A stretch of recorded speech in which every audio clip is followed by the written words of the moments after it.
গ্রামে পঞ্চায়েত বসেছে। পঞ্চায়েতের লোকেদের এবং গ্রামের সকল লোকেদের মুখে শুধু একটাই কথা যে রমেশকে এই গ্রাম ছেড়ে চলে যেতে হবে।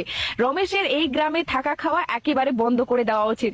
কেননা রমেশের ছেলে আমাদের গ্রামের মেয়েকে নিয়ে পালিয়ে গেছে, মেয়ে বাড়ির লোকেদের মান সম্মান সব শেষ করে দিয়েছে এবং তাদের আত্মীয় স্বজনদের কাছে তাদের মান সম্মান ধুলোয় মিশিয়ে দিয়েছে। রমেশ মাথা নিচু করে সবার সামনে দাঁড়িয়েছে এবং সব গ্রাম প্রধান মিলে, সব গ্রামের লোক মিলে তাকে কথা শোনাচ্ছে।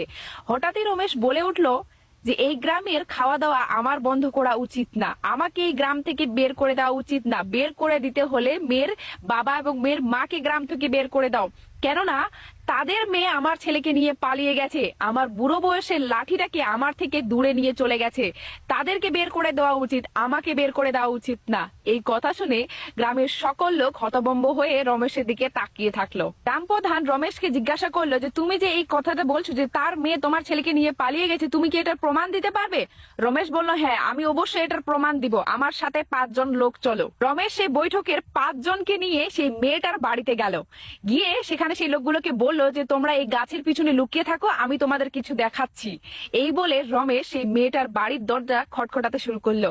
তখন সেই বাড়ির দরজা মেয়েটার মা খুললো। খুলে রমেশ তার মাকে যে কি বললো সেটা তো শোনা গেল না, কিন্তু সেই মেয়েটার মাটা চুপচাপ বাড়ির ভিতরে ঢুকলো এবং ভিতর থেকে একটা মোটা ডান্ডা নিয়ে রমেশকে মারতে মারতে তাড়া করতে শুরু করলো। রমেশ মার খেতে খেতে দৌড়াতে দৌড়াতে সেই বৈঠকের কাছে পৌঁছে গেল এবং সেই মেয়েটার মাটাও লাঠি নিয়ে রমেশের পিছনে পিছনে সেই বৈঠকে গিয়ে পৌঁছালো। তখন সেই মেয়েটার মাটা বৈঠকে বসে থাকা সকল মানুষকে বলছে যে এই লোকটার বংশটাই খারাপ, এর ছেলে আমার মেয়েকে নিয়ে পালিয়েছে, আমাদের মান সম্মান সব শেষ করে দিয়েছে, কিন্তু আজকে এই লোকটা আমার বাড়িতে গিয়ে আমাকে বলছে যে আমার কাছে ধন সম্পদের কোনো অভাব নেই, আমার ছেলে তোমার মেয়েকে নিয়ে পালিয়ে গেছে, তুমিও আমার সাথে পালিয়ে যাও।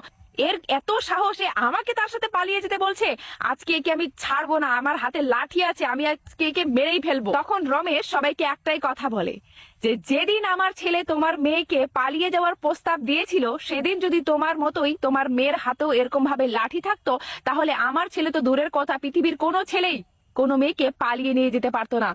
এক হাতে কোনোদিনও তালি বাজে না, আমার ছেলের যদি দোষ থাকে তাহলে তোমার মেয়েরও দোষ আছে। দেখো, কার ছেলে পালিয়ে গেল বা কার মেয়ে পালিয়ে গেল বা কার ছেলে কার মেয়েকে নিয়ে পালিয়ে গেল এটা তো দূরের কথা, কিন্তু না এখানে ছেলের বাবা মায়ের কোনো দোষ থাকে, না এখানে মেয়ের বাবা মার কোনো দোষ থাকে।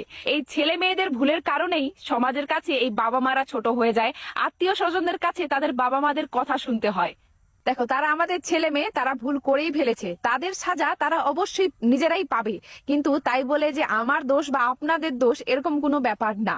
আর এইসব কথা শুনে বৈঠকের সেই সকল মানুষরা নিজের ভুলগুলো বুঝতে পারলো এবং সেখানেই সেই বৈঠক শেষ হয়ে গেল। ধন্যবাদ। তো ভিডিওটা ভালো লাগলে অবশ্যই সবাই শেয়ার করে দিবেন আর আপনাদের নিজের মতামত অবশ্যই জানাবেন।